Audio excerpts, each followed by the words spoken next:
في القرآن الكريم. أعوذ بالله من الشيطان الرجيم. بسم الله الرحمن الرحيم.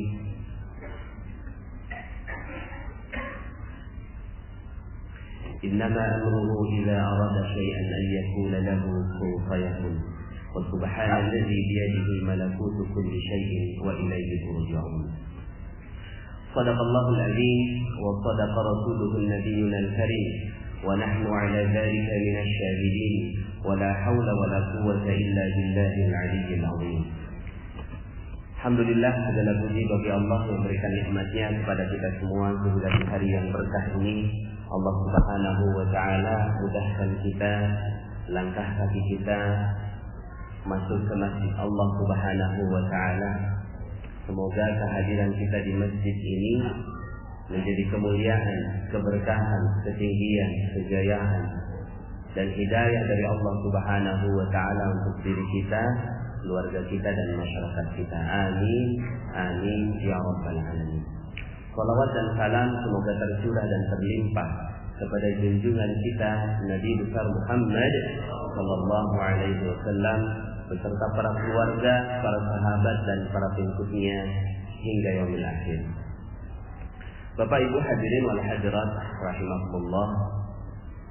Beberapa hari yang lalu saya baru sampai dari umrah plus Turki. Rencananya 12 hari.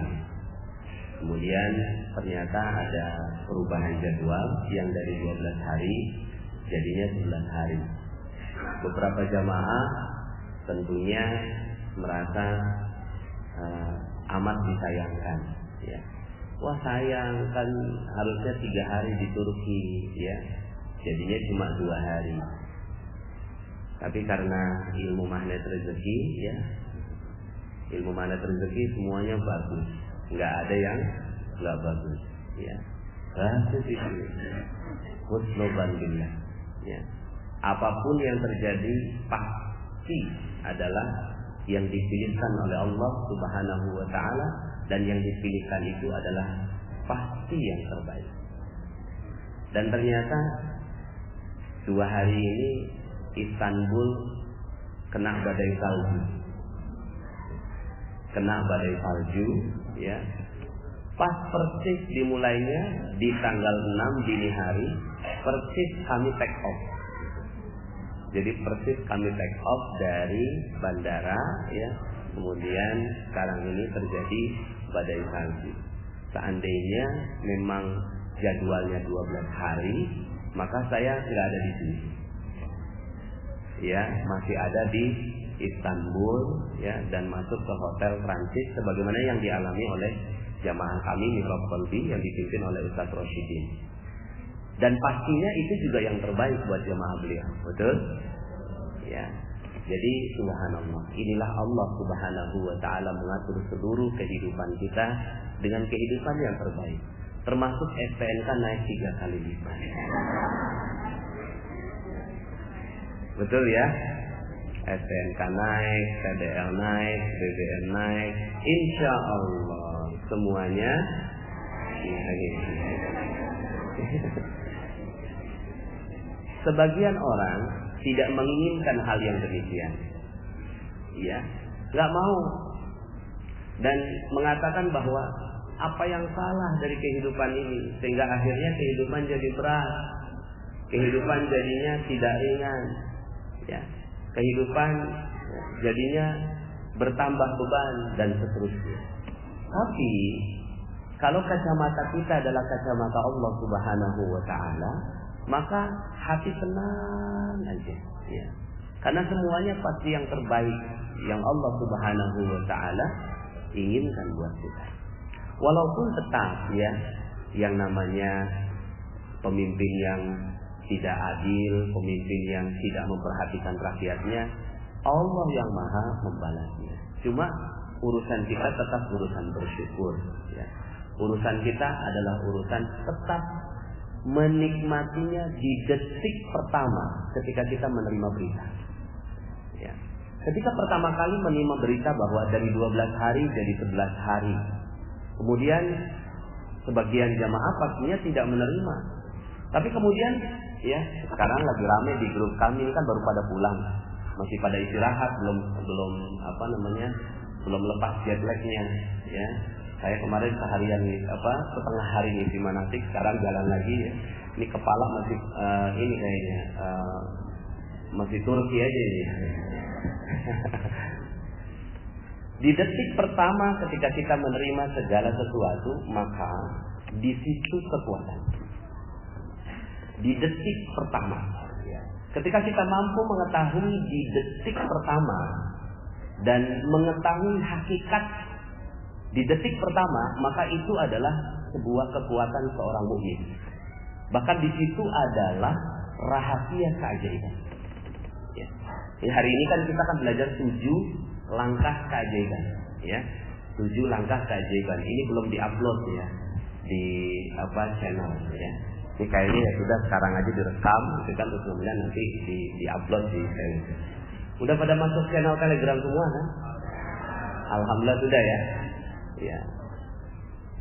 Saya pun ketika lagi namanya manusia ya, naik turun. Al-imanu yazidu wa yanqus. Iman ini naik turun. Kalau bahasa saya, kalau dalam seminar atau training, itu dia seperti kilometer. Naik turun. Ya, naik turun. Ya. Nah, ketika lagi turun, saya dengerin Telegram saya. Ya. Dengerin, Masya Allah, naik lagi. Betul ya Bu ya? Lagi ngepel, lagi nyapu, lagi masak, biasanya ibu-ibu laporannya gitu ya. Nah Bapak Ibu yang dirahmati Allah, suatu ketika ada seorang sahabat wanita yang beliau ini kehilangan suaminya. Beliau kehilangan suaminya, meninggal dunia, dikuburkan. Ketika dikuburkan, kemudian ya yang menguburkan bersama dengan mereka adalah Rasulullah Shallallahu Alaihi Wasallam. Ya. Kemudian udah selesai, semuanya pada pulang. Ini wanita masih nangis di depan pusara suaminya. Rasulullah lewat. Ya. Kemudian Rasulullah bilang gini, singkat. Ya. Yang sabar. Udah gitu doang, Rasulullah nggak ngomong apa-apa, cuma singkat. Kemudian ini wanita nggak tahu kalau ini yang ngomong Rasulullah. Kemudian akhirnya dia bilang gini, kamu tidak tahu apa yang kurasakan. Biasa begitu ya. Kalau kita lagi mengalami hal yang tidak sederhana, terus kemudian ada yang nasihati kita, kok tahu banget kamu gitu. Emang kamu tahu apa yang kurasakan ya? Tapi karena Rasulullah SAW ini ya digituin ya udah Rasulullah ya namanya orang lagi sedih, pergilah Rasulullah SAW. Tapi temennya ngeliat, kok Nabi digituin, ya kok Nabi digituin, langsung datang, kamu tahu nggak itu tuh Nabi? Astagfirullahaladzim, itu Nabi, Masya Allah. Yang dukanya langsung hilang sekejap ya, karena kecintaan mereka terhadap Rasulullah melebihi segalanya, maka sedihnya ya pas dibilang itu Nabi langsung hilang. Ya. Langsung lari ke rumahnya Rasulullah SAW minta maaf. Ya Rasulullah, saya minta maaf. Ya nggak apa-apa kata Rasulullah. Cuma ada cumanya, ya keajaibannya sudah hilang. Padahal saat itu, ya Rasulullah lagi cinta. Yang sabar. Itu kan lisannya Rasulullah. Lisan Rasulullah kalau diterima, ya. Pas misalnya kalau dia tahu lah itu adalah Rasulullah SAW yang sabar, kemudian diterima dengan baik, di situ ada keajaiban. Cuma dia nggak terima, ya kamu tidak tahu apa yang kurasakan. Ketika ditolak seperti ini, maka keajaiban yang besar langsung hilang. Ya. Keajaiban yang besar itu langsung hilang karena dia tolak. Nah pas dia tolak begitu, ya sudah nggak ada keajaiban. Ya. Makanya kata Rasulullah SAW setelah itu mengatakan as-sabru inda shatmatil ula. Sabar itu ditumbuhkan pertama. Ya, yang namanya sabar itu ya bukan ditumbuhkan pertama, bukan ditumbuhkan keberapa kesekian, tapi ditumbuhkan pertama ketika kita terjadi berita handphone hilang. Ya. Pas handphone hilang, aduh, gimana ini? Panik ya. Setelah itu, ingat materi mana rezeki. Astagfirullah. Setelah sekian lama, baru kemudian dia sadar, ya. Ya nggak apa-apa sih, udah bagus, tapi keajaiban yang besarnya sudah hilang. Jadi kapan terjadinya keajaiban yang sangat-sangat besar itu kesempatannya? Itu bukan pertama. Pas handphone hilang, oke.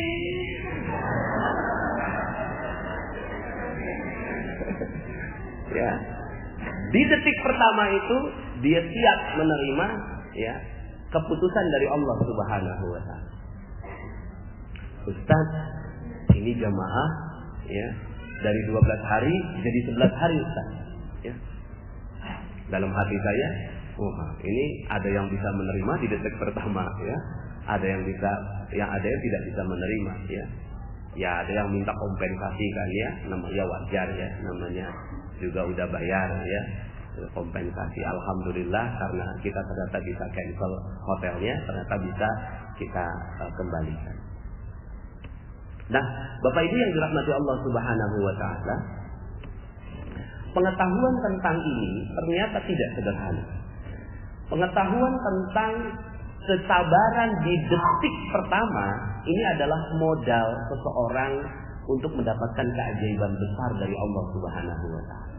Kalau kita didik terus gitu ya, maka kita akan menjadi manusia yang super, Bapak Ibu, ya. Dan manusia yang super inilah manusia yang, ya, tiap harinya menerima keajaiban demi keajaiban demi keajaiban dari Allah Subhanahu wa taala. Karena, ya, keajaiban ini adalah rezeki yang besar. Kenapa saya sebut keajaiban? Karena dia beyond sunnatullah. Beyond sunnatullah. Ini sunnatullah nih. Ini sunnatullah. Keajaiban itu di atasnya sunnatullah. Keajaiban itu di atasnya sunnatullah. Jadi yang namanya sunnatullah itu kalau kita mendidihkan air di 100 derajat dia mendidih. Itu sunnatullahnya. Pas kita pegang panas itu sunnatullah. Tapi pas kita pegang dingin ini namanya keajaiban. Ya. Seperti yang terjadi pada Nabi Ibrahim alaihi salam. Ya. Maka yang kita inginkan di dalam keajaiban itu melebihi batas sunnatullah. Sunnatullah itu kalau kita melakukan A dapatnya B, sebab akibat. Gitu. Sebab akibat. Ya. Itu sunnatullah. Makanya di dalam dunia barat itu dikenal yang namanya metode penelitian. Ya. Metode penelitian, ada hipotesa dulu, diuji hipotesanya, kemudian diuji lagi sampai kemudian akhirnya kesimpulan. Itu adalah sunnatullah. Sunnatullahnya apa? Ya sunnatullahnya ketika air didinginkan 0 derajat dia membeku, itu sunnatullah. Sunnatullahnya apa? Sunnatullahnya kalau kerja sekian jam dapat UMR. Ya, UMR di Jakarta katakan 3,5 juta. Ini sunnatullah. Tapi ada seorang satpam ternyata, ya, gajinya nggak 3,5, gajinya 15 juta. Dari jalan yang dia nggak paham, dari jalan yang tidak bisa dijelaskan secara logika. Nah, kalau tidak bisa dijelaskan secara logika, ini yang namanya keajaiban. Kok bisa gitu? Nah, kita ini, Bapak Ibu yang dirahmati Allah Subhanahu wa taala, yang ada di depan saya ini manusia ajaib atau manusia biasa? Betul ya? Siap ya? Iya dong, kita manusia ajaib. Ajaibnya gimana? Ajaibnya utang Indonesia 4.000 triliun. Itu sunnatullahnya. Kalau dihitung-hitung, ya, berapa tahun baru bisa lunas? Ya. Kalau dihitung-hitung 4.000 triliun. Masyarakat Indonesia udah ada yang hitung dah tuh ya. Sampai anak 3 generasi itu belum lunas, Bapak Ibu. Apalagi ditambah terus. Kalau mau pakai logika, nggak akan pernah lunas. Apalagi pakai ilmu ekonomi sekarang yang dikuasai oleh Menteri Keuangan, Bapak Ibu. Ya. Maka kita pengen 3 tahun lunas, betul ya? 3 tahun lunas, kalau bisa malah lunas hutang seketika. Seperti judul audio yang di Telegram. Lunas utang seketika, kita nggak punya utang kok. Kalau Allah mau, makanya di dalam ilmu Islam itu Allah nggak bicara tentang ilmu sunnatullah. Baca Al-Quran Bapak Ibu. Sepanjang kita membaca Al-Quran, Allah selalu menjelaskannya keajaiban demi keajaiban demi keajaiban demi keajaiban. Supaya apa? Supaya keajaiban itu menginternalisasi di dalam diri kita. Kok bisa ya? Kok ngepas ya? Pas take off, badai mulai. Kok bisa? Gimana ngejelasin secara logika? Emang saya tahu? Emang Mihrab tahu? Emang travel tahu? Emang penyelenggara dari turnya itu yang di Istanbul tahu kalau akan ada badai? Nggak bisa Bapak Ibu. Ini ada kalau sekarang kan udah pada canggih ya, handphonenya ada weather. Di sini nggak ada, ya. Di weather ini suhu Turki itu nggak ada kelihatan kalau akan ada badai. Tiba-tiba badai. Nah ini alhamdulillah jadi cerita, ya. Alhamdulillahnya sekarang malah jadi cerita. Nah ini yang namanya beyond sunnatullah. Makanya kalau Allah katakan innama amruhu idza arada syai'an ay yaqula lahu kun fayakun. Kalau Allah ya innama amruhu idza arada syai'an, sesungguhnya ketika ya Allah menginginkan sesuatu, memerintahkan sesuatu, kalau dia menginginkannya, idza arada syai'an ayyakula lahu kun fayakun. Jadi, maka jadi. Ya udah, begitu aja ilmunya. Nah, sekarang pertanyaannya, itu kan ilmunya Allah, apakah bisa manusia memiliki ilmunya Allah? Enggak bisa.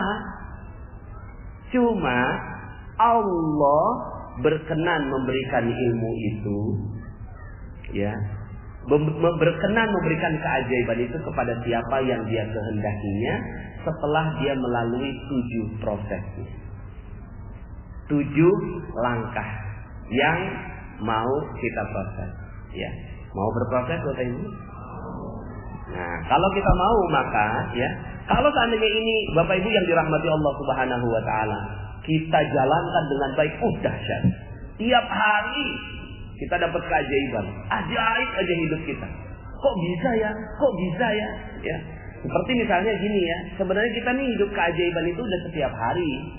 Sampai sekarang nggak pernah tuh dipelajari secara.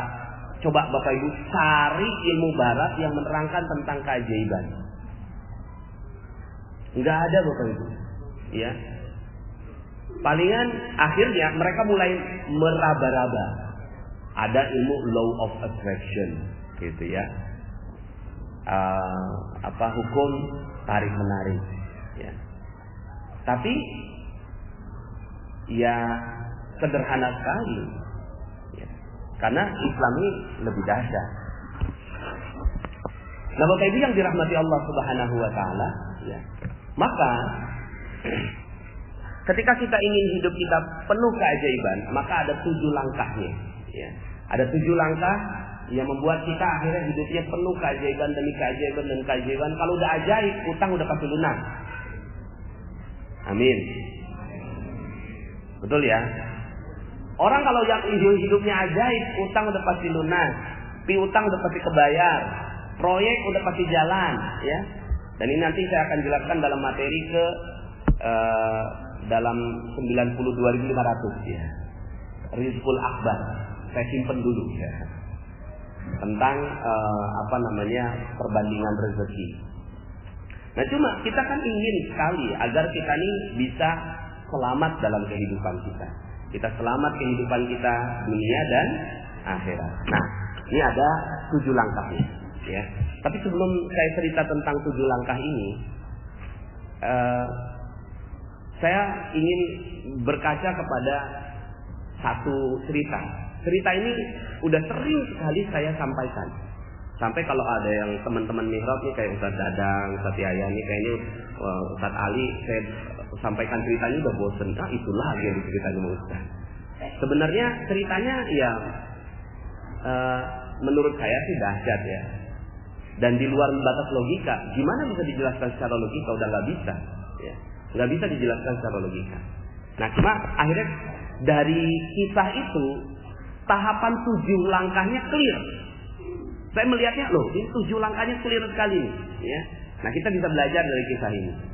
Dan ternyata semua yang memiliki langkah keajaiban itu semua langkahnya persis sama, 7 langkah ini, ya. Ini kisah tentang seorang nenek. Kalau dalam materinya channel Telegram itu ada di materi detox rezeki. Ini nenek setiap harinya minta-minta, setiap hari minta-minta. Ya, saking profesional dalam meminta-minta, dia tahu lokasi basah dan lokasi kering dalam meminta-minta. Lokasi basah ternyata bukan hanya di perempatan, tapi ya kalau ada ustadz ceramah tentang sedekah, itu basah. Gimana nggak basah ya? Jamaah lagi didoktrin agar bersedekah, lah dia jadi alat praktikumnya. Akhirnya ya dia datang ke pengajiannya Ustadz Yusuf Mansur. Ya udah Ustadz Yusuf Mansur kan ngomonginnya sedekah terus. Ya. Akhirnya Bapak Ibu dia datang ke TPI dulu. Setiap hari Selasa, Rabu, subuh lagi, ya. Itu nggak gampang pengajian subuh itu. Tapi dia datang Bapak Ibu, ya. Selasa, Rabu di TPI. Datang dia. Tapi bukan buat ngaji, buat minta-minta. Ya udah panen, ya. Semua jamaah lagi didoktrin, dia sebagai alat praktikum. Akhirnya ketahuan sama jamaah. Pas ketahuan dipanggil sama Ustadz Yusuf Mansur. Nenek datang pengen minta-minta. Enggak Ustadz, jangan bohong. Semua orang pada laporan kayak gitu. Enggak Ustadz. Gini aja deh. Kalau besok nenek datang pengen minta-minta, saya usir ya. Tapi kalau besok datang pengen ngaji, silakan dah. Siap Ustadz. Akhirnya tuh si nenek besoknya datang lagi. Cuma ya udah berubah niat. Yang tadinya mau minta-minta, sekarang ngaji. Dan dia akhirnya ngaji tuh. Ngaji. Sampai satu hari. Ada Ustadz Yusuf Mansur, ada tuh si nenek, ada saya. Nah si nenek ini ngoceh aja depan Ustadz Yusuf Mansur, gitu ya. Nggak tahu orang yang diocehin orang sibuk. Ya. Kemudian kata Ustadz Yusuf Mansur, udah nih, gak usah banyak ngomong, gue mau kasih duit. Yang tadinya dia ngoceh, gue mau kasih duit. Langsung dia. Ya. 250.000, tapi bukan buat nenek semua. 190.000 bagiin ke orang lain sebagai sedekah. 60.000 buat nenek sebagai ongkos bagiin sedekah. Paham? Enggak paham Ustaz. Mungkin dijelasnya kecepatan dan dia shock. Mau dikasih uang. Karena kan selama dia ngaji, dia nggak dapat penghasilan toh dari majelis itu, gitu ya. Tahu-tahu Ustaz mau ngaji 250.000 aja ini. Shock dia. Ya. Akhirnya karena dia paham, enggak paham Ustaz. Ngomong ke saya Ustadz Yusuf Mansur, nah terusin nah, gue banyak urusan. Siap Ustaz. Mungkin tadi dijelasinnya terlalu cepat. Akhirnya saya jelasin pelan-pelan. Ustadz Yusuf Mansur mau ngasih duit 250.000, betul kan Ustaz? Gak ada Ustaz. Loh kan katanya dia yang mau ngasih. Kan katanya saya mau ngasih duit 250.000. Lah kan saya tagih dong. Ustaz, saya udah jelasin 250.000. Gak ada Ustaznya. Akhirnya saya mengerti sendiri Bapak Ibu sebagai murid ya. Oh maksudnya ini terusin bukan cuma terusin jelasin. Terusin kasihin duitnya gitu ya. Saya dijebak tapi dijebak yang baik gitu ya. Keluarlah dompet saya ada duit 300.000. Nenek, duit 300.000. Tapi bukan buat nenek semua. 240.000 bagiin ke orang lain sebagai sedekah, 60.000 buat nenek sebagai ongkos bagiin sedekah. Paham? Paham Ustaz. Cepet banget pahamnya. Karena orang kalau dijelasin ada duit itu cepet paham. Kalau nggak ada duitnya abstrak. Ya. Paham Ustaz. Ya, akhirnya 2 minggu kemudian saya ketemu si nenek lagi. Nangis tuh si nenek. Subhanallah Ustaz, alhamdulillah Ustaz. Ada apa nih? Coba cerita. Iya tuh Ustaz, duitnya udah saya tukerin duit-duit kecil, 2.000, 5.000, 10.000. Tapi karena temennya banyak peminta-minta, akhirnya cepet habis. Ya, sampai kemudian setelah habis, ada 3 orang yang datang. Nek, bagi sedekah kok saya nggak kebagian? Ya, udah habis, jangan bohong dong Nek. Ya, akhirnya karena didesak gitu, ya keluarlah bagian dia. Bagian dia berapa? Apal banget urusan duit mah.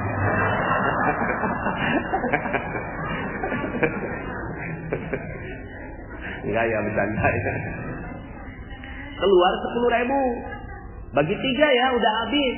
Ya. Bagi 3 akhirnya ya udah selesai. Pagi harinya dia melakukan seperti itu.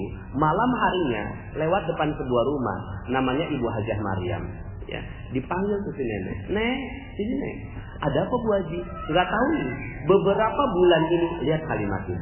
Beberapa bulan ini saya terus keingetan nenek. Alhamdulillah tadi pagi saya udah daftarin nenek pergi umroh. Alhamdulillah. 10.000 pergi umroh. Di Mihrab Qalbi itu cuma uang parkir. Ya, 10.000. Tapi ini subhanallah, sekarang pertanyaannya Bapak Ibu, ini masuk logika atau masuk keajaiban? Itu maksud saya. Ini beyond sunnatullah namanya. Yang namanya sunnatullah, orang mau pergi umroh, bagaimana caranya? Ngumpulin uang, ya kan? Kemudian doa, terus kemudian masukin ke rekening, pelan-pelan dikumpulin, bekerja keras, ya terus sampai akhirnya uangnya cukup. Berapa sih uangnya pergi? 25 juta. Oh ya udah, kalau dia ngumpulin 1 juta tiap bulan, 25 bulan dia pergi. Ini namanya sunnatullah. Tapi kalau di luar sunnatullah, ini namanya keajaiban. Dan Islam adalah agama yang di atas sunnatullah. Jadi kalau seandainya ya, Masya Allah nih, agama ini dijalankan dengan baik, kira-kira Indonesia jadi negara maju dalam 3 tahun, 5 tahun, siap nggak Bapak Ibu? Bisa nggak kira-kira? Kalau Allah mau bisa. Makanya nggak usah bicara tentang hal yang mustahil. Bicara tentang invasi, ya Inggris waktu itu, ya Bung Tomo, ya udah yang diajak adalah bakul-bakul nasi, ya. Kemudian pekerja-pekerja kasar, buru-buru, ya tukang-tukang beca, ayo semuanya bangkit. Dia nggak ngajak orang-orang yang nggak paham keajaiban. Ya, dia ajak orang-orang rakyat biasa yang mau menerima keajaiban dan benar-benar keajaiban. Ya. Gimana bisa bambu runcing ngelawan? Ya. Inggris yang saat itu benar-benar menjadi negara adidaya. Nah, Bapak Ibu yang dirahmati Allah, kita belajar dari sejarah si nenek itu. Ada 7 langkah yang ternyata dilakukan dengan jelas oleh sang nenek. 1, langkah pertama, ya, langkah pertama si nenek berperisai. Ya, si nenek berperisai. Ya, berperisai. Jadi ini langkah pertama sebuah keajaiban. Sebuah keajaiban terjadi. Ini Allah yang atur udah semua. Berperisai. Berperisai itu maksudnya rezeki itu datangnya seperti air bah. Rezeki itu datangnya seperti air bah. Ada orang yang dapat dan ada orang yang dapatnya lebih banyak. Ada nggak orang yang nggak dapat kalau seandainya airnya turunnya dari atas? Nggak mungkin. Semua pasti dapat. Oh alhamdulillah, baru dapat kabar Ustaz Rosyidin bisa berangkat. Alhamdulillah. Ya mudah-mudahan karena doa-doa kita tadi. Amin. Ya, amin. Nah ini ya Bapak Ibu yang dirahmati Allah, rezeki itu datangnya seperti air bah. Cuma ada orang yang nggak dapat. Siapa mereka yang nggak dapat? Bukannya kita nggak dapat, tapi karena ada orang yang pakai perisainya. Dia pasang perisainya sampai akhirnya, ya setiap air datang, dia pasang perisai, air datang, dia pasang perisai, maka akhirnya dia nggak dapat air. Ya, dia pasang perisainya. Kalaupun dapat air itu nyepres, itulah UMR itu. Gitu, itu UMR. Takdirnya orang Islam, ya, takdirnya manusia itu nggak dapat ya UMR ya, harusnya takdirnya itu berlimpah ruah, minimal 5 miliar per bulan lah. Percaya nggak 5 miliar per bulan? Percaya ya? Ya. Gimana caranya? Nah, 7 langkah ini ya. 1, setiap orang berperisai. Kullu bani Adam khata'un wa khairul khata'at tawwabun. Setiap bani Adam, setiap anak Adam itu berperisai, berdosa. Maka perisainya ini adalah dosa. Perisai ini adalah dosa. Ya. Sederhana sekali. Kalau kita mau dapat rezeki sederhana, perisainya dihilangkan. Langkah kedua nanti. Nah, langkah pertamanya setiap orang berperisai. Makanya dakwahnya nabi-nabi sederhana, masuk di nomor 1 ini. Kamu tuh berperisai, lepaskan perisainya. Sederhana. Dalam Al-Quran, dalam surat Nuh ayat 10, ya, Allah Subhanahu wa Ta'ala berfirman tentang ceritanya Nabi Nuh. Nabi Nuh ini dakwah 950 tahun, gak ada yang mau ngikutin. Inni da'utu qaumi lailan wa nahara. Ya. Inni da'utu qaumi lailan wa nahara, falam yazidhum du'ai illa firara. فَقُلْتُ اسْتَغْفِرُوا رَبَّكُمْ إِنَّهُ كَانَ غَفَّارًا يُرْسِلِ السَّمَاءَ عَلَيْكُمْ مِدْرَارًا وَيُمْدِدْكُمْ بِأَمْوَالٍ وَبَنِينَ وَيَجْعَلْ لَكُمْ جَنَّاتٍ وَيَجْعَلْ لَكُمْ أَنْهَارًا مَا لَكُمْ لَا تَرْجُونَ لِلَّهِ وَقَارًا وَقَدْ خَلَقَكُمْ أَطْوَارًا. Ya. Ini curhatnya Nabi Nuh. Saking dakwahnya enggak tanggepin, Bapak Ibu. Masya Allah, ya. Ini Masya Allah, kita bersyukur sekali ini pengajian banyak kayak gini nih. Nabi Nuh ngaji nggak ada, yang datang gajah gitu, berapa monyet gitu, ya kan, di kitanya begitu, ya. Masya Allah, ya. Apa sih yang didakwahkan? Emang kamu ngomong apa, kata Allah tuh, ya? Emang kamu ngomong apa sampai orang nggak mau ngikutin dakwah kamu? Aku ngomongnya gini, ya Allah. Faqultu astaghfiru rabbakum. Aku minta mereka untuk minta ampun kepada Allah, kepada Rabb kalian. Innahu kana ghaffara. Sesungguhnya Allah Maha Pengampun. Kalau udah kayak gitu terus kamu janjiin apa, kata Allah? Aku janjinya gini, ya Allah. Yursilis samaa'a 'alaikum midrara. Akan ditambahkan, diturunkan rezeki yang berlimpah dari air, ya. Hujan yang lebat turun ke bawah, ya. Wa yumdidkum bi amwalin wa banin, dan akan ditambahkan harta. Nabi Nuh itu tidak mengatakan wa yumdidkum bil khairat, tidak. Wa yumdidkum bi amwal. Akan ditambahkan harta-harta. Wa banin, dan anak, mungkin anak biologis, anak keturunan, anak perusahaan, anak cabang, ya kan? Anak kucing. Wa yumdidkum bi amwalin wa banin wa yaj'al lakum jannatin, dan akan diberikan kepada kalian kebun-kebun. Wa yaj'al lakum anhara, kebun itu kalian enggak sirami, siapa yang sirami? Allah yang akan siramin pakai sungai-sungainya. Masya Allah. Itu yang dijanjikan. Ya. Iya kata Allah, ya benar dakwahnya udah. Dakwahnya udah benar. Ya. Tapi masalah hidayah ya urusan Allah. Ya. Maka dakwahnya Nabi Nuh agar minta supaya perisainya dihilangkan. Nah, perisainya sang nenek itu minta-minta. Dia minta-minta, setiap hari minta-minta. Nah, cuma yang namanya orang berperisai nggak sadar kalau dia berperisai.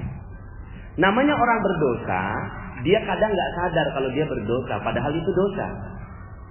Nah, makanya kita kalau mau ajaib, mulai dari sekarang coba teliti tentang dosa-dosa kita. Jangan sampai ada yang kita pikir bukan dosa, tapi malah itu yang menyebabkan keajaiban tidak terjadi pada kehidupan kita. Nah, si nenek ini bersyukur karena tahapan kedua dilalui, yaitu menyadari akan perisainya. Jadi menyadari perisai, yang satu, tahapan satunya berperisai. Tahapan keduanya menyadari akan perisainya. Nah, cuma dalam prosesnya si nenek ini, dia dibantu oleh Allah Subhanahu wa Ta'ala dengan jamaah yang ngelapor. Ada jamaah yang ngelapor, gitu ya, ke ustaz. Ustaz manggil tuh si nenek, ngomelin, gitu ya. Nah, dalam tahapan ini ada dua jenis orang. Satu, yang mau terima kalau dia dilaporin. Yang mau terima kalau dia punya salah. Yang mau terima kalau dia punya dosa. Atau golongan yang kedua, dia nggak terima. Nggak terima kalau dia ya ditegur. Nggak terima kalau dia dikasih tahu. Nggak terima kalau dia gitu ya berbuat dosa. Lah ini yang namanya ya cover bahasa Inggris. Cover. Kalau ada buku ya, lah ini kalau ada tisu, lah ini covernya. Tahu cover ya? Cover. Penutupnya. Ya kafir kalau bahasa Arabnya. Jadi sudah jadi bahasa Inggris. Cover. Cover itu apa? Tertutupi. Nah, orang-orang yang tertutupi akhirnya baru langkah kedua aja udah nggak dapat keajaiban. Dia nggak mau terima. Tapi sang nenek ini alhamdulillah mau terima. Jadi kalau seandainya nih ibarat flow chart gitu ya. Tahapan pertama berperisai. Yang kedua ditegur sama orang lain dan dia mau menerima perisainya, maka dia lanjut yang ketiga. Kalau nggak mau menerima, turun ke bawah lagi. Ya. Yang satu lagi berperisai. Baru kalau dia ini masih ada di 1 dan 2, maka dia nggak akan pernah dapat keajaiban yang di level 7. Ya 1, 2, 1, 2, 1, 2, nggak naik-naik. Ya. Ustaz, kapan keajaiban saya? Lah, ente udah sadar belum? Gitu ya. Kalau udah sadar, maka dia baru akan naik. Nah, cuma memang yang namanya sadar dari dosa ini nggak gampang. Sadar dari dosa ini, Masya Allah, apa salah saya? Emangnya saya ya nggak berhak itu ngomelin suami saya? Kan suami saya selingkuh. Wajar nggak Ustaz kalau saya marah sama dia? Wajar nggak? Ya. Wajar kan Ustaz? Jadi saya dipaksa untuk mengatakan wajar. Ya. Coba kalau Ustaz jadi saya, kira-kira wajar nggak kalau tanya Ustaz memarahi? Gitu. Ya wajar sih. Tapi mau ajaib lah hidupnya. Mau ajaib lah hidupnya. Mau sih Ustaz. Akhirnya memang jalan keajaiban ini bukan jalan yang wajar. Bukan jalan yang biasa. Tapi jalan yang tidak biasa. Luar biasa. Maka pada saat itu Bapak Ibu yang dirahmati Allah Subhanahu wa Ta'ala, ini yang disebut sebagai jalan taubat. Dan di langkah yang kedua ini banyak orang yang tidak berhasil. Banyak yang gak berhasil. Ya, Abu Jahal, Abu Lahab. Ya, ini adalah orang-orang yang gak berhasil. Dikasih tahu, yang ngasih tahu siapa? Keponakannya. Akhlaknya bagaimana keponakannya itu? Akhlaknya mulia sekali, dipercaya. Gelarnya apa? Al-Amin. Dikatakan bahwa ada la ilaha illallah. Mau percaya nggak? Nggak percaya. Akhirnya apa terjadi? Baru langkah kedua aja udah nggak terjadi keajaiban. Tapi ada orang-orang seperti Umar bin Khattab radhiyallahu anhu yang sadarnya itu ya setelah didoakan oleh Rasulullah sallallahu alaihi wasallam. Baru kemudian akhirnya dia sadar ketika membaca surat Toha. Ya. Ada Khalid bin Walid yang setelah mengalahkan Rasulullah SAW di perang Uhud, baru kemudian dia sadar. Setelah mengalahkan, menang, ya, Rasulullah kalah gitu kan? Yang memenangkan peperangan siapa? Khalid bin Walid. Ya. Mestinya dapat lencana kepahlawanan dari kafir Quraisy, tapi setelah itu guncang dadanya. Kok setelah saya memenangkan peperangan ini, setelah saya memenangkan Rasulullah, hati saya nggak puas. Ada apa dalam hati saya? Akhirnya dia bertanya. Pas dia bertanya, akhirnya dia sadar, Masya Allah, sadar akan kesalahannya. Nah, ya, makanya dalam materi magnet rezeki di Telegram itu sudah 34 audio. Itu banyak yang kita sampaikan tentang perisai-perisai. Betul ya Bapak Ibu ya? Perisai-perisai. Salah satu perisainya adalah kata. Ya, kata aja jadi perisai. Karena kata adalah doa. Jangankan kata, pikiran aja doa, maka kata-kata ini doa. Kita jalanan ada macet, kita bilang, "Oh, jalanannya macet." Itu jadi doa. Akhirnya macet seluruh hidup kita. Ya. Macet rezekinya, macet jodohnya, macet kebahagiaannya, macet, segalanya macet. Terus gimana dong? Ganti dengan apa? Penuh. Ya. Nah ini perisai. Jadi sadar dulu perisainya. Kalau udah sadar, oh iya. Nah ketika oh iyanya ini, dia mau melangkah yang ketiga. Yang ketiga adalah, nah ini yang gak gampang. Ya, langkah ketiga ini gak gampang Bapak Ibu. Tapi kalau dia mau masuk, ya, ke langkah yang ketiga ini, maka dia akan siap menerima. Tapi ini baru langkah ketiga. Padahal keajaiban itu di nomor 7. Nabi Yunus alaihissalam nggak mau nerima. Saya nabi, tugas saya nyampaikan wahyu. Tapi ini semuanya pada nggak mau denger. Ya udah aku tinggalin aja, tinggalin. Dan dia nggak ngerasa itu dosa. Dia nggak ngerasa itu sebagai sebuah perisa. Ditinggalin, pas ditinggalin apa yang terjadi? Yang terjadi Allah paksa dia masuk ke yang ketiga. Apa itu yang ketiga? Masuk goa keajaiban. Ya, nomor 3 ini masuk goa keajaiban. Makanya kemarin saya menyampaikan materi goa keajaiban ini di 3 tempat, ya, di Raudhah, ya, kemudian di kamar hotel saya supaya konsentrasi, sama yang ketiga di Multazam, ya, di arah Multazam, agar mudah-mudahan ini bisa menjadi keajaiban untuk Anda semua. Amin ya rabbal alamin. Nomor 3 ini merendahkan diri. Merendahkan diri serendah-rendahnya masuk ke dalam goa. Ya. Makanya goa ini itu dijadikan sebagai kurikulum dalam pendidikan Islam. Al-Kahfi dibaca setiap minggu. Setiap hari Jumat baca ulang, ya, baca ulang. Ujungnya apa? Al-Kahfi. Ujungnya adalah, ya, Zulkarnain, raja yang menguasai timur sampai barat. Itu ujung dari surat Al-Kahfi. Ya, bacakan. Ujungnya apa? Kisah tentang Zulkarnain. Ya. Tentang wa yas'alunaka 'an Zulkarnain. Dan kalian bertanya tentang Zulkarnain. Dia menguasai antara timur dan barat. Artinya apa? Kekuasaannya, kerajaannya itu dari timur sampai barat. Ya. Mau nggak kekayaan timur sampai barat waktu itu? Mau ya, insya Allah. Ya.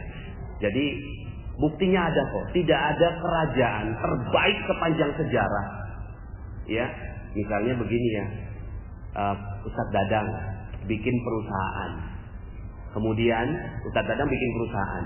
Terus kemudian sukses. Diteruskan ke anaknya. Sukses. Diteruskan ke cucunya. Sukses. Diteruskan ke cicitnya. Sukses. Diteruskan ke canggahnya. Sukses. Diteruskan ke apa setelah canggah? Terus sampai 36 generasi. Perusahaannya berkembang dan menguasai seluruh dunia. Kira-kira Ustadz Dadang hebat nggak? Hebat apa super hebat?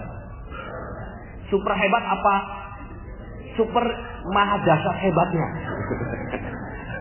Bapak Ibu, itulah kerajaan Turki Utsmani.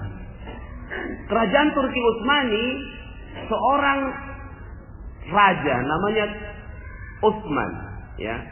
Saya lupa binnya siapa, di atasnya bin Sulaimani.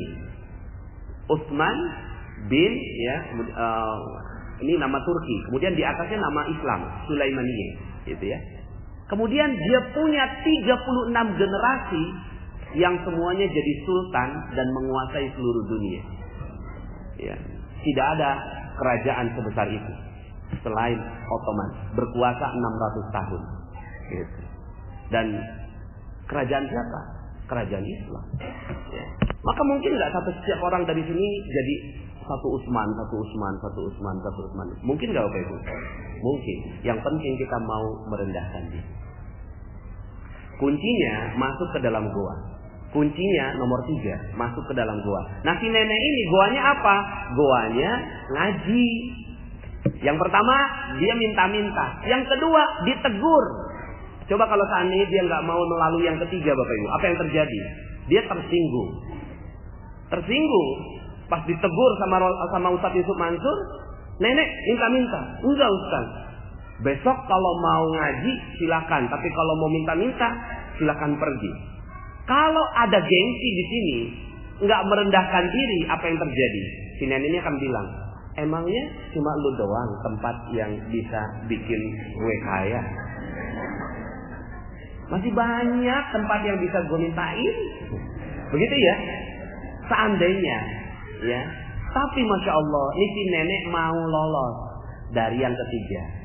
Akhirnya dia merendahkan dirinya dan masuk ke dalam goa. Goanya apa? Goanya ngaji. Akhirnya dia ngaji. Lah ini goa kita, Masya Allah. Ini orang-orang yang nggak mau merendahkan diri nggak mungkin masuk sini.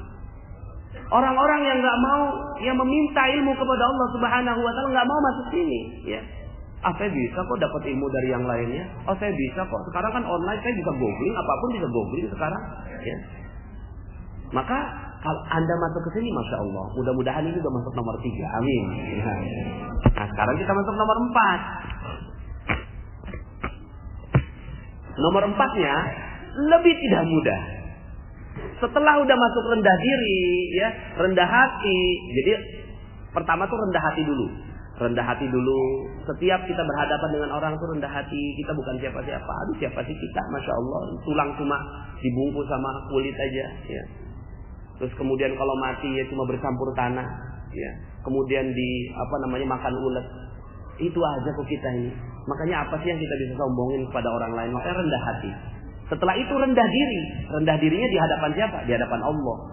Di hadapan Allah rendah diri. Maka setiap sholat gitu ya, itu kita rendah diri kita ya. Nah ini pembahasannya, silahkan dengerin Gua Keajaiban dan materi-materi yang lainnya. Nomor yang keempat, menghadapi detoksifikasi. Menghadapi detoksifikasi.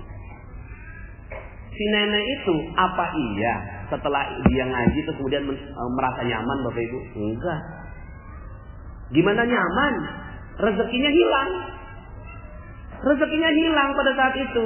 Yang biasanya dia dapat katakanlah ratusan ribu dari pengajian itu, tiba-tiba karena dia mau menuruti ustaz, ya, dia duduk di sana ngaji, ya, pedih itu pasti. Betul nggak? Jadi bukan dikata ringan, ya.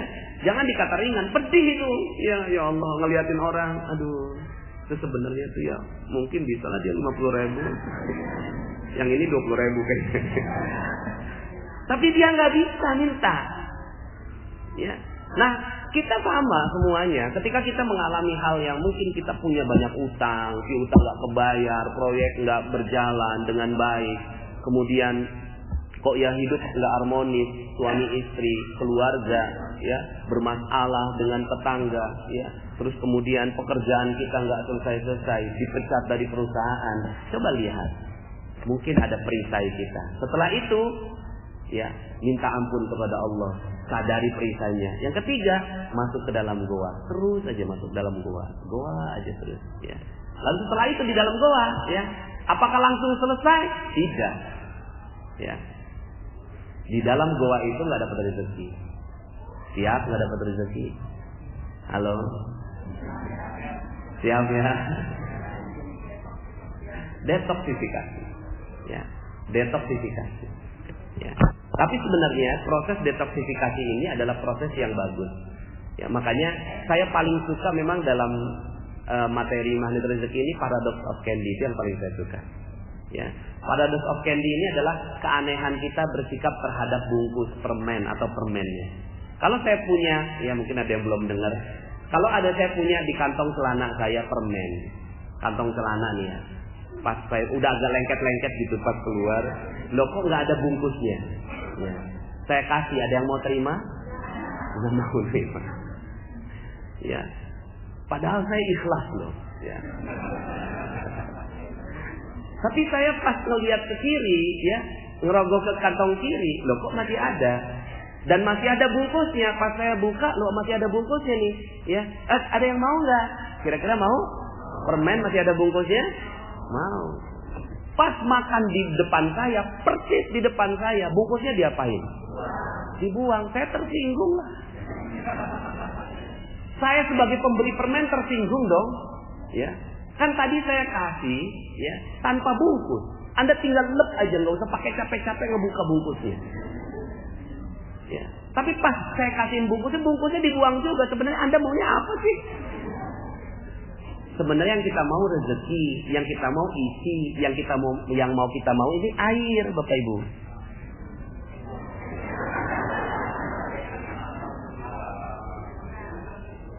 Alhamdulillah. Tapi apakah mungkin Ustadz Dadang ngasih saya, Ustadz perlu minum? Iya. Coba dongakan mulutnya. Apa mungkin seperti itu? Nggak mungkin. Maka Ustadz Dadang kasihin tempat yang bagus. Sudahlah pakai ini lagi. Nggak butuh saja. Nggak butuh ya. Cuma kayaknya kok bagus ya. Supaya nggak masuk debu Ustaz. Ya.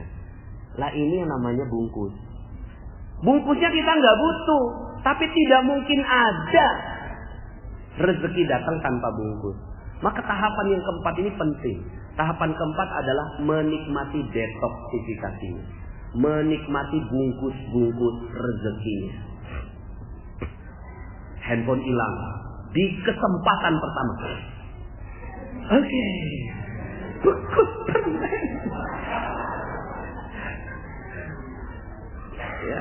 Seandainya kita mampu, ya kayak seperti sekarang ini Ustaz Rosidin 2 hari Bapak Ibu, 2 hari di Istanbul, saya bisa rasakan itu karena tas bagasinya kan nggak ada, cuma tas cabin. Tas cabin itu nggak cukup untuk mengganti baju. Ya 2 baju itu size A, size B, ya kan? Ya. Kemudian waktunya juga terbatas. Beliau akhirnya mungkin ke Madinahnya terbatas, ke Mekahnya terbatas. Kalau nggak sabar pada saat itu, apa yang terjadi? Nggak dapat rezeki sama sekali. Tapi ketika mampu menikmati rezekinya, oh ini detox. Oh mungkin dulu kita pernah bikin orang delay, lah sekarang Allah bikin kita delay. Oh mungkin ya dulu saya pernah bikin orang tertahan uangnya sama kita, lah sekarang Allah bikin kita tertahan. Oke deh, saya terima apapun yang Allah inginkan untuk saya. Kalau ini yang terjadi, maka sudah. Jadi nikmati aja detoxnya. Jadi Indonesia ini lagi ngalami detox Bapak Ibu. Ya, lagi ngalami detox. Subhanallah, ya. Ya. Al-Maidah 21. Wah, itu detox itu Masya Allah. Detoxnya indah sekali. Kalau ada yang mampu menikmati detox ini, termasuk STNK naik 3 kali lipat itu detox. Ya. Nah si ibu ini ya, si nenek ini detoxnya apa? Detoxnya adalah dia nggak dapat rezeki pada saat dia dalam gua. Maka siap-siap kalau kita mau dapetin keajaiban, masuk gua dan nggak dapat rezeki. Mungkin saat itu dihina orang. Mungkin saat itu ya kita ya hilang kemuliaan kita sama sekali. Harga diri hilang. Mobil mungkin harus dijual. Rumah mungkin harus dijual. Istri mungkin dipulangkan ke rumah orang tuanya. Ya. Ya. Mungkin mertua akhirnya ya ngejelek-jelekin. Mungkin kita dilaporkan polisi. Mungkin kita dimasukkan ke dalam penjara. Mungkin ya kita ditinggalkan oleh semua orang. Mungkin kita sedang mendapatkan penyakit yang akhirnya semua orang nggak mau deketin kita. Lepra, TBC. Ya. Seperti yang terjadi pada Nabi Ayub. Mungkin, lah ini semuanya mengalami detox. Nah cuma kan kita nggak siap. Kita maunya apa? Hidupnya seperti sinetron. Indah, naik terus ya. Ya. Nah maka kalau seandainya kita mau melalui yang nomor 4 ini, Masya Allah. Nomor 3 aja nggak gampang. Nomor 4 lebih dalam lagi. Makanya Syekh Abdul Qadir Jailani pernah beliau mengatakan begini, aku lalui jalan sholat dan aku rasakan betapa panjang jalan sholat itu. Dan karena aku ya bukan orang yang sempurna, maka aku belum bisa menemui Allah dengan jalan sholat. Lalu aku tempuh jalan puasa, berpayah-payah puasa, tapi ternyata karena ketidaksempurnaan aku, maka aku tidak menemui Allah melalui jalan puasa. Lalu aku tempuh jalan sedekah. Karena ketidaksempurnaanku, maka aku merasa jalan sedekah ini panjang luar biasa. Dan aku belum bertemu Allah.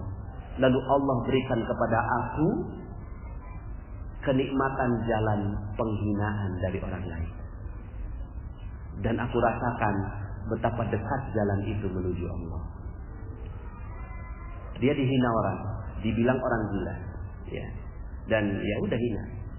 Seperti juga dalam kisah tentang seorang sufi wanita yang sangat-sangat terkenal. Namanya Robi'ah Al-Adawiyah. Hina sekali, rendah sekali. Tapi kemudian dalam kehinaannya itu, dia berinteraksi dengan Allah Subhanahu wa Ta'ala. Rasulullah SAW ya, dihina 3,5 tahun masuk goa. Setelah masuk goa, keluar ya, dihina selama 13 tahun. Dan ini adalah proses detoxnya. Detox untuk mendapatkan keajaiban. Karena permata, berlian itu memang ditempa dengan berbagai macam musibah, ujian, panas, sampai kemudian akhirnya jadi berlian yang indah. Tapi struktur kimianya antara pensil ya, tengah-tengahnya itu ada karbonnya. Pensil kalau dipatahin gampang nggak Bapak Ibu? Kira-kira satu tangan bisa patahin? Coba sekarang patahin berlian Bapak Ibu. Bisa patahin berlian? Nggak bisa. Karena berlian telah melalui proses detoksnya. Sementara karbon dia tidak melalui proses detoks.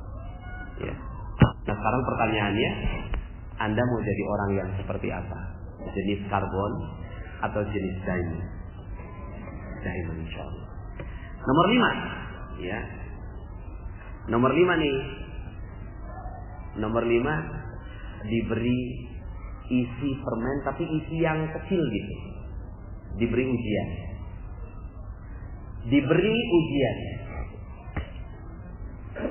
Diberi ujian. Nomor 5. Jadi udah detox nih, udah detox Allah kasih ya. Tes. Pas tes kalau sana lolos ke yang berikutnya, kalau nggak lolos itu balik lagi ya. Balik lagi. Ujiannya apa? Ujiannya tes kejujuran. Si nenek ini dikasih uang 250.000 mau satu Yusuf Mansur yang ternyata abstrak dan saya yang akhirnya mewujudkannya. 300.000 itu saya nggak kenal tuh si nenek. Kita cuma akadnya lisan, dikasih 300.000. Terus kemudian setelah itu ya tuh si nenek, ya kan saya nggak tahu. Maka interaksi dia dengan Allah Subhanahu Wa Taala ini adalah ujian buat dia. Ujiannya apa? Ujiannya apakah dia mau mengasihi ke orang lain atau diambil sendiri semuanya.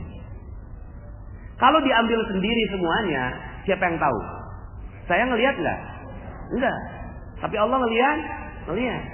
Ya. Tapi si nenek ini berhasil. Dia lolos ujian. Dan lolos ujian ini, masya Allah. Ya. Orang yang tadinya berharap banget, setiap hari mungkin dia dapat 50.000. Terus kemudian kompensasi, ya 10 kali ikut pengajian 50.000 dikali 10, 500.000. Nah Ustaz kasih 300.000. Ya udah sekalian aja buat saya semua, ini kan bagian saya. Ya hitungannya kan bagian saya 500.000. Tapi karena dia amanah, nah ini amanah. Jadi amanah. Maka Bapak Ibu nanti Allah akan kasih ujian pelan-pelan. Ada ujian kecil yang kita mampu untuk jujur seluruhnya. Jujurnya itu 100%.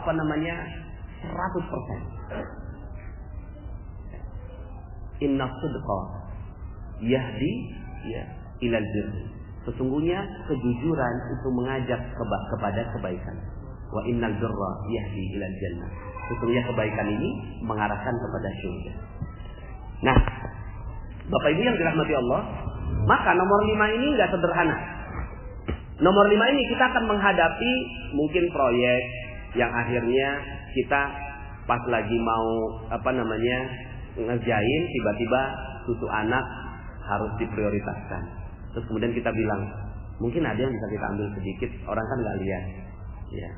Terus kemudian kita kasih ke susu anak. Maka langsung tuh yang tadinya nomor 5 balik lagi ke nomor 1. Ya. Yang tadi udah mau dapat keajaiban nih, nomor 5 nih, ya. Balik lagi ke nomor 1. Gitu. Terus kemudian mungkin pas kita jalan nemuin dompet. Subhanallah, dompet.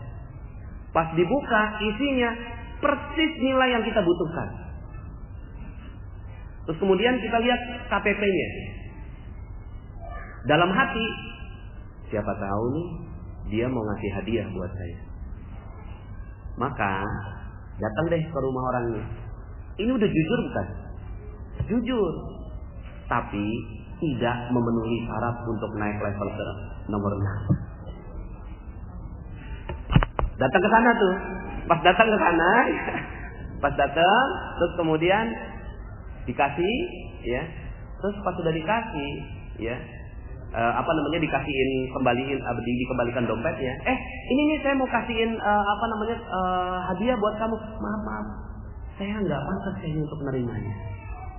Tolong, saya lagi proses detox. Udah dengar channel Telegram kan?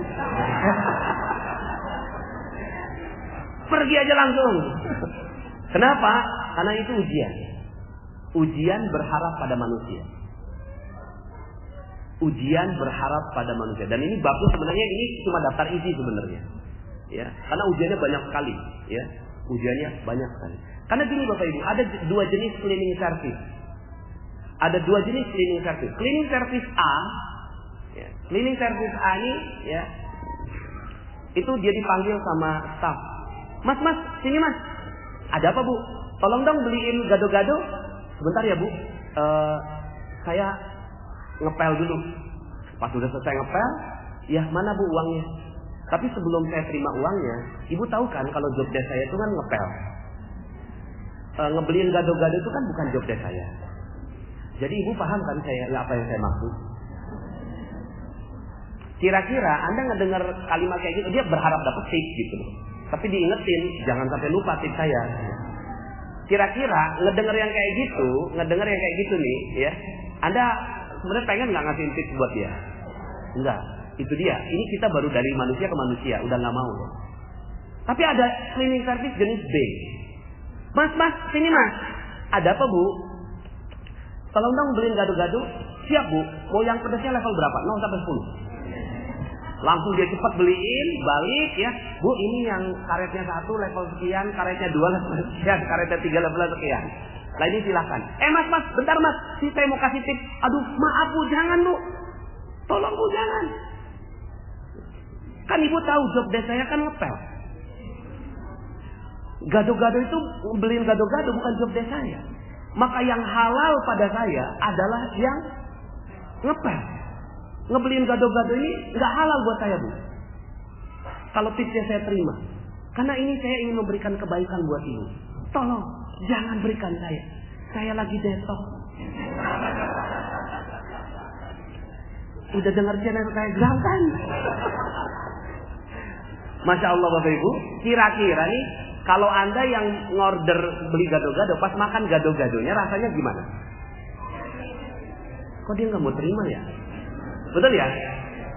Kok dia nggak terima? Ini yang namanya nanti dalam audio yang setelah membernya 95.000 itu namanya resonansi rezeki. Resonansi rezeki nih Bapak Ibu, ya. Yang mikirin rezekinya bukan kita, tapi orang lain. Ya, orang lain yang mikirin rezekinya kepada kita. Gak terima kan? Wah, saya gak terima. Kamu pernah nggak minta beliin gado-gado sama si A? Pernah. Dia nerima nggak uang tipsnya? Enggak. Bener-bener ya. Ya. Kamu juga? Iya. Wah kita nggak terima. Lapor bos. Bos, kita mau lapor. Kenapa? Itu cleaning service itu tuh. Masa dia nggak mau terima tips? Loh, saya juga. Kata si bos tuh. Terus apa yang kalian inginkan? Kita nggak terima bos. Jangan sampai dia cuma jadi cleaning service di sini. Jadiin staff bos. Akhirnya yang mikirin untuk jadi staff siapa? Orang lain. Akhirnya naik nih. Dipanggil. Mas, coba sini mas. Kamu ijazahnya apa sebenarnya? Ijazahnya S1 Pak. Loh kok kamu mau jadi cleaning service? Loh itu rezeki yang saya terima sekarang Pak. Maka saya syukuri dan itu yang halal buat saya. Terus kamu sebenarnya maunya apa? Ya saya nggak mau apa-apa Pak. Karena rezeki saya sudah berlimpah ruah. Dan ya kalaupun seandainya ada orang-orang yang mau minta tolong sama saya, maka itu amal bakti saya buat mereka. Kamu tuh begitu ya? Ya mau gimana lagi Pak? Karena rezeki sudah begitu berlimpah. Ya. Gini, semua orang nggak mau kamu jadi cleaning service, kamu harus jadi staff. Kalau itu yang Bapak mau?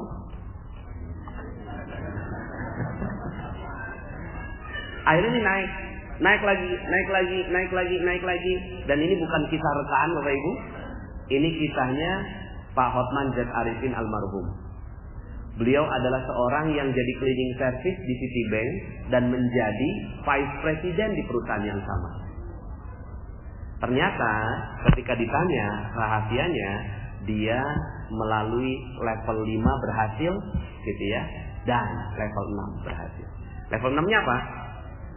Level 6-nya ya, dia memuliakan dan membahagiakan orang lain. Nomor 6 ini terumbu karang. Nomor 6 ini terumbu karang. Jadi ya kalau ada yang sudah pernah mendengarkan materi terumbu karang juga materi favorit saya. Ya, terumbu karang adalah materi favorit saya. Jadi Allah titip rezeki. Ya, Allah titip rezeki kepada hewan, Allah titip rezekinya. Ya, nggak mungkin Allah kasih rezeki langsung kepada jerapah di pucuk-pucuk pohon, kepada monyet di pohon pisang, kepada ikan di terumbu karang. Maka kalau ditanya, hei ikan, di mana rezeki kamu? Di mana Allah titip rezeki kamu? Langsung dia jawab di terumbu karang, gitu. Hei jerapah, di mana rezeki kamu dititip sama Allah? Di pucuk-pucuk pohon. Ya. Kemudian kira-kira nih, coba ajak si ikan. Hei ikan, yuk kita hancurkan. Ya, terumbu karang. Ya nggak mau. Itu kan rezeki saya. Akhirnya emang tidak ada ikan yang menghancurkan terumbu karang, jerapah yang menghancurkan pucuk pohon, ya, nggak ada yang mau. Tapi, ya, manusia ketika ditanya, saya sebelum menyampaikan materi ini saya survei dulu ke banyak masjid, ke banyak orang yang saya tanya, kira-kira menurut kamu di mana dititip rezeki manusia? Nggak ada yang bisa jawab loh. Di mana dititip rezeki manusia? Nggak ada yang bisa jawab. Ada yang jawabnya di mana-mana, saking di mana-mananya nggak fokus, nggak dapet. Di bank, di tambang, di proyek, di bos, di pimpinan, bukan. Rezeki Allah dititip di kemuliaan dan kebahagiaan orang lain. Itu rezeki Allah. Dititip di kemuliaan dan kebahagiaan orang lain. Ketika orang lain mulia dan bahagia karena kita, maka rezeki pasti mengalir dan Allah akan titip rezeki itu. Ya. Nah sekarang pertanyaannya, kalau tadi tuh ya, ikan kan nggak ngancurin terumbu karang, monyet nggak ngancurin pohon pisang, tapi ada nggak manusia yang menyakiti perasaan manusia lain? Kenapa coba? Karena dia nggak tahu di situ letak rezekinya. Kalau dia tahu di situ letak rezekinya, mau nggak dia sakiti orang, Bapak Ibu? Mau nggak dia sakiti hati istri? Mau nggak istri nyakiti hati suami? Mau nggak gitu ya kita nyakiti hati perasaannya bencong? Ya saya sering kalinya saya tarik ke yang sangat drastis Bapak Ibu. Misalnya kita lagi naik mobil, kemudian di sebelah kiri kita itu jam 12 malam Ustaz Dadang, diketok-ketok. Pas kita lihat bencong di Taman Lawang. Tok, abang. Kira-kira di kepala kita, ya, kita ngomongnya gimana? Ya, ahli neraka, kaumnya Nabi Lut. Ya. Itu lagi merah tuh lampunya. Ya Allah, cepet hijau. Itu langsung habis rezekinya.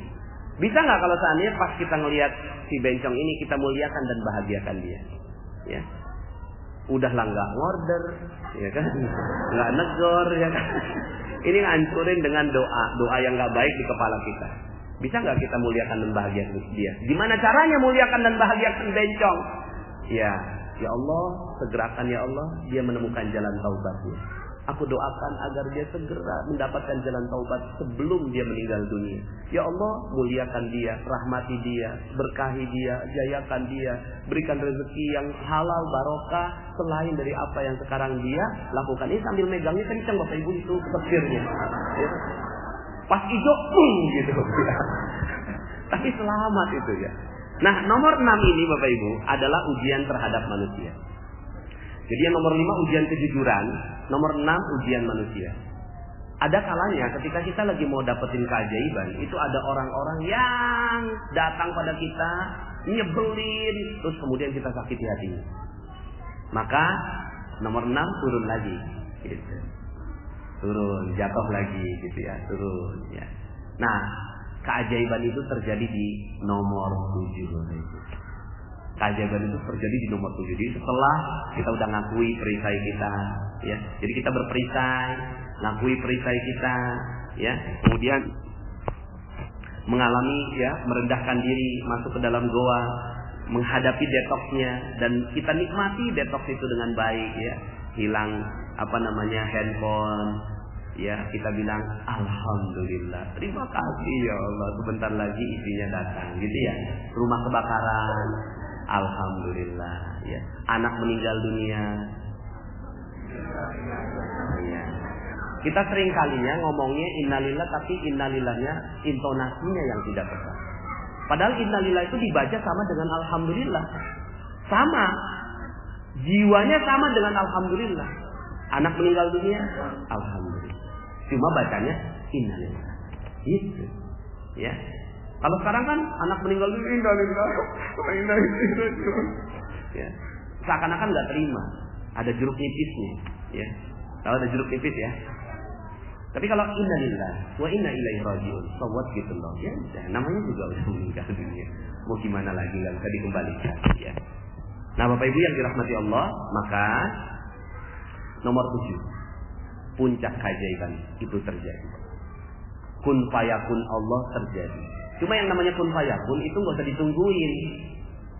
Setelah kita melalui yang nomor 6 tuh, ya Allah, saya kan udah melalui yang nomor 6. Mana nih keajaiban? Keajaiban itu ya ujuk-ujuk gitu loh.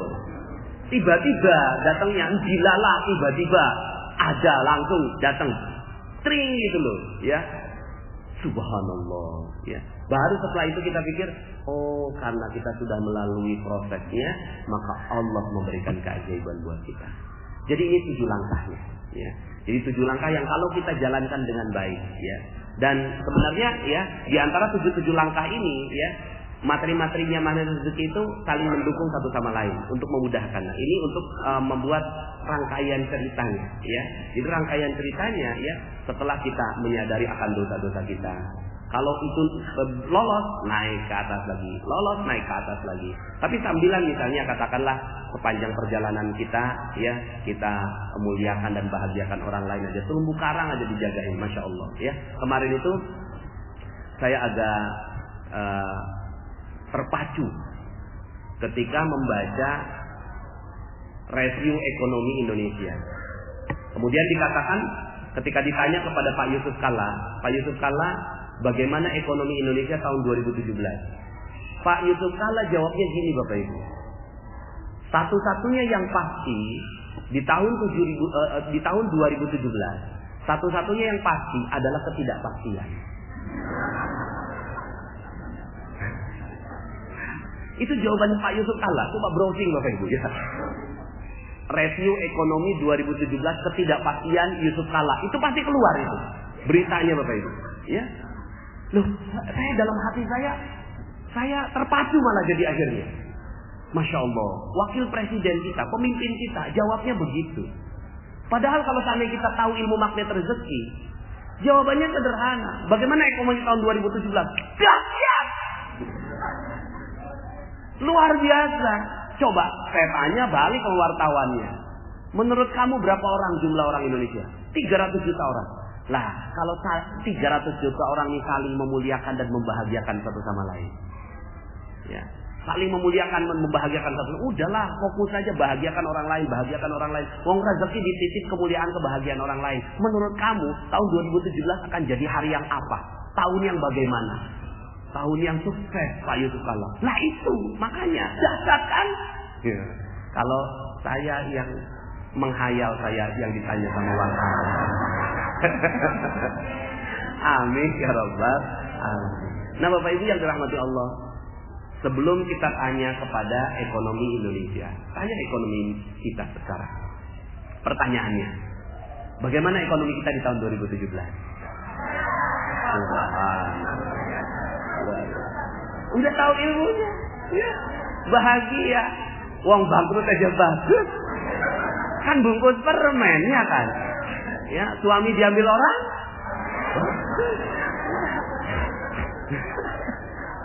Ya. Istri diambil orang bagus, ya. Dan seterusnya, semuanya bungkus permen kok. Hal-hal yang gak enak di seluruh kehidupan kita cuma bungkus permen, di baliknya ada isinya. Yang penting kita melalui prosesnya dengan baik, ya sudah. Ya bismillah, insya Allah. Maka ujung dari semua kisah-kisah para sahabat itu pasti happy ending Bapak Ibu. Happy ending semuanya. Nabi Yusuf setelah masuk gua happy ending jadi raja. Ya, Nabi Musa setelah melalui Fir'aun di belah lautan muncul negara Palestina, ya. Kemudian Nabi Yunus setelah ditelan di dalam laut, kemudian setelah paus, kemudian beliau berdakwah kembali, ya. Rasulullah SAW, ya, ini adalah kabar positifnya, ya. Umat Islam menyebar di seluruh dunia. Cuma ada satu nabi, Bapak Ibu, yang happy endingnya itu ditahan, ya. Nabi Isa alaihissalam. Nabi Isa alaihissalam itu belum happy ending, Bapak Ibu, ya. Kenapa? Karena Allah angkat beliau. Wa ma qataluhu wa ma salabuhu walakin subbiha lahum. Dia tidak dibunuh, tidak disalib, ya, tapi dia disamarkan dengan wajah orang yang di sekitarnya, lalu kemudian dia disalib. Allah mengangkat Nabi Isa, sekarang masih ada beliau di sisi Allah Subhanahu wa taala. Happy endingnya kapan? Nanti di ujung zaman beliau diturunkan lagi. Intinya, ya, sekarang goanya lama sekali Nabi Isa ini. Goa keajaiban yang nanti keajaibannya memang dahsyat sekali di ujungnya. Ya sudah, bismillah, happy ending sebagaimana hidupnya Bapak Ibu semua yang happy ending. Amin ya rabbal alamin. Baik, mungkin ada waktu kurang lebih 10 menit, ya. Kalau ada yang ingin ditanyakan, falyatafaddal masykuran.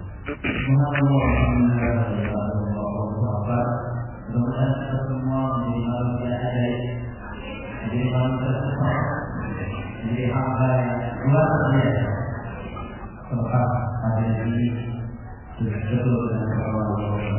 Apa yang kita sampaikan dari pertanyaan dan saudara dari ibu pertanyaan dan membantu.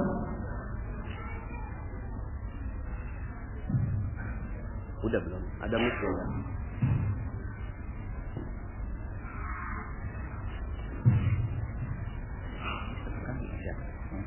Pakai apa?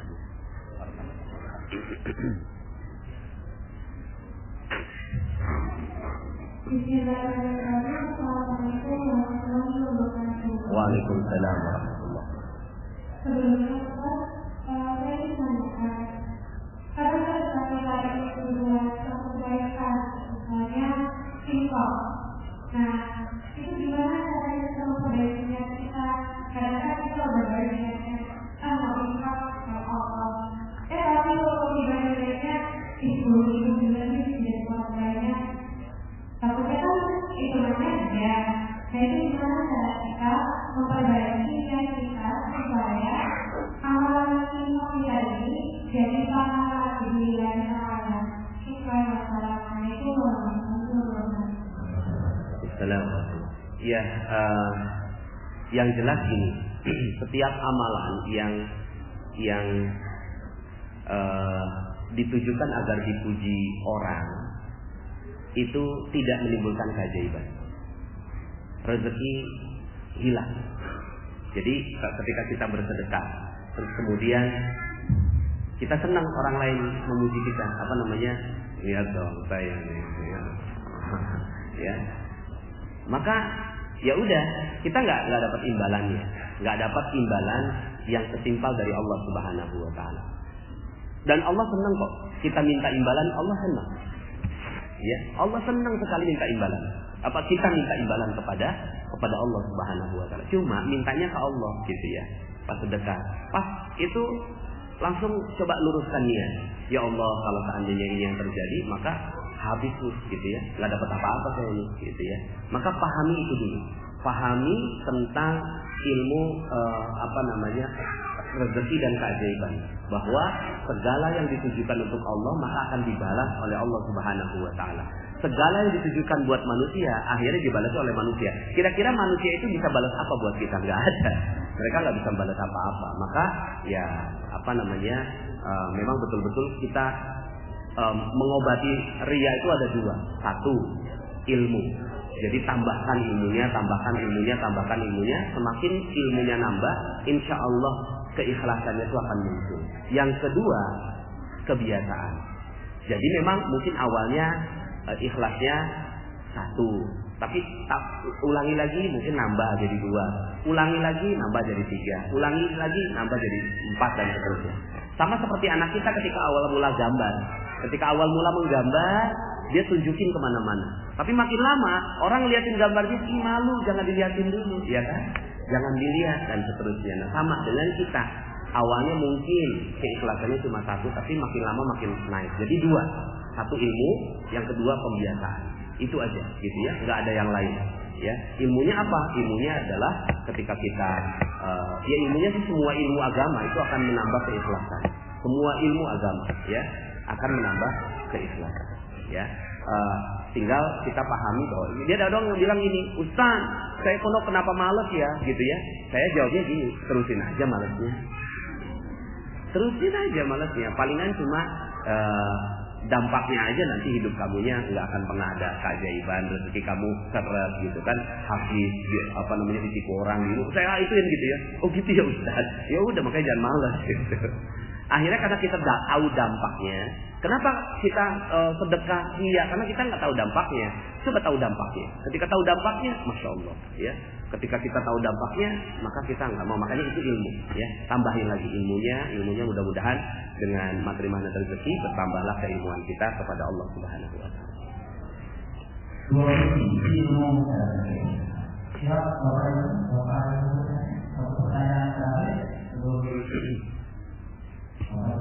Bapak nggak ada kayaknya ya. Setelah ini kita akan mengimbauan dan juga menjelaskan pertama dari Allah itu juga kita mengenal nanti di akhir di awal. Waalaikumsalam warahmatullahi wabarakatuh.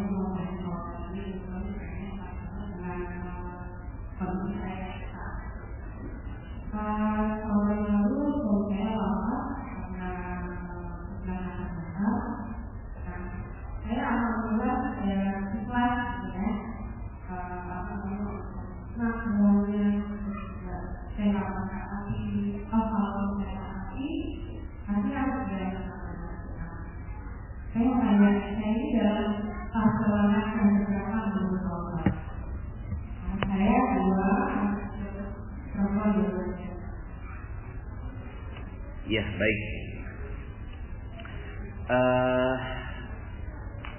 Pastinya yang mengetahui ibu udah di langkah keberapa adalah ibu sendiri dengan Allah.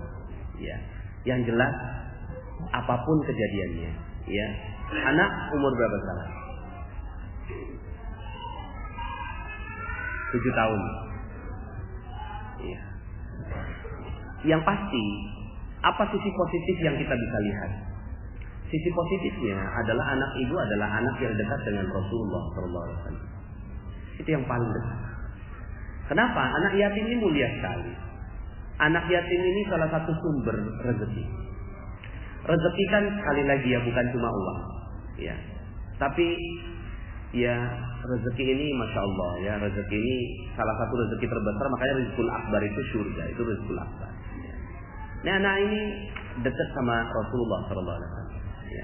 Maka salah satu sisi positifnya, karena yang namanya mati, namanya meninggal dunia, ya, kullu nafsin dha'iqatul maut. Setiap yang berjiwa pasti merasakan mati, dan tergantung kematiannya, ya, kita nggak tahu, ya, karena apa, sebab apa. Nah, sisi positif yang kita bisa lihat adalah jagain anak ini sampai mereka besar. Anda jagain, ya. Tergantung Anda menjaganya sendiri atau kalau ada jodoh lain, ya, maka Allah berikan yang terbaik buat Anda, ya. Yang jelas anaknya, fokusnya ke anaknya. Anaknya ini jagain. Lihat tatap mata mereka setiap malam dan bersyukur kepada Allah. Ya Allah subhanallah, saya dititipin anak yatim, ya. Dititipin anak yatim, maka ya Allah ya Rahman, ya. Sebagaimana nabimu, Rasulmu adalah yatim, maka muliakan kami karena kami ini menjaga anak yatim, ya. Nah, kalau itu yang terjadi, ya, maka ya itu sudah masuk di nomor 3, nomor 4, ya kan? Nomor 3, nomor 4, nomor 5 juga diberi ujian, ya. Nah, kalau ya nomor 6-nya adalah Anda menikmati dan memuliakan mereka. Fokus saja muliakan mereka, fokus saja muliakan, bahagiakan mereka, ya. Ini adalah amal soleh yang Allah Subhanahu Wa Taala titipkan untuk Anda. Setiap orang punya amal soleh berbeda-beda. Nah, Anda beruntung sekali karena dititipi anak yang yatim ya dan janda ya. Mudah-mudahan Allah Subhanahu wa taala rahmati Anda semua. Nah, setelah itu ya udah, enggak usah terlalu ya, keajaiban itu ya ujuk-ujuk aja ya. Tiba-tiba aja ya. Saya yakin lah kalau memang Anda bersyukur menikmati ujiannya, menikmati hidup ini dengan ikhlas, benar-benar ikhlas tanpa ada jeruk nipis gitu ya. Itu pasti keajaibannya berlimpah ruah pada Anda ya, insyaallah. Baik, terima kasih Bapak Ibu karena sudah 5 menit lagi menuju zuhur ya. Boleh nggak kita Asmaul Husna? Ada Asmaul Husna nggak? Ustaz Ali? Ada Asmaul Husna. Kita baca Asmaul Husna ya di akhir dari kajian kita ya. Nah, selama masa Asmaul Husna ini ada beberapa petugas kami yang mengedarkan kotak infak atau korban sedekah ya. Silakan yang mau bersedekah ya, dipersilakan.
يا أول يا أخير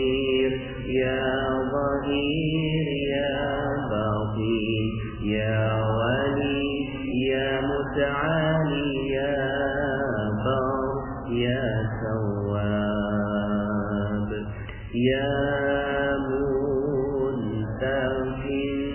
يا عفو يا رؤوف يا مالك الملك يا ذو الجلال والإكرام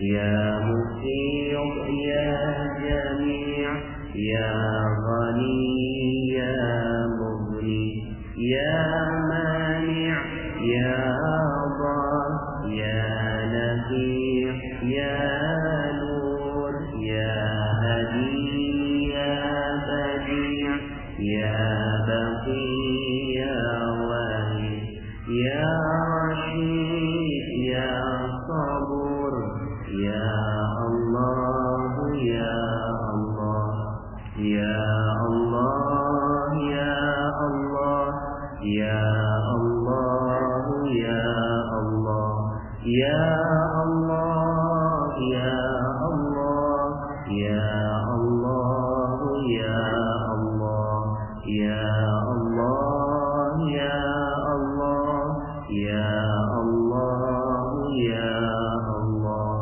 يا الله يا الله يا الله يا الله.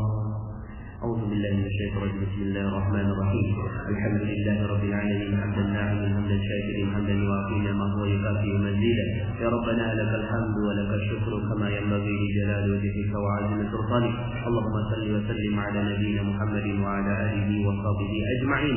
اللهم اغفر للمسلمين والمسلمات والمؤمنين والمؤمنات الأحياء منهم والأموات إنك سميع قريب مجيب الدعوات ويا قاضي الحاجات ويا كافي المحمد.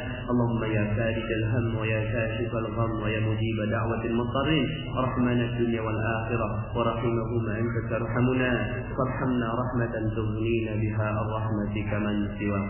يا الله يا رحمن يا رحيم يا رزاق يا فتاح يا عليم.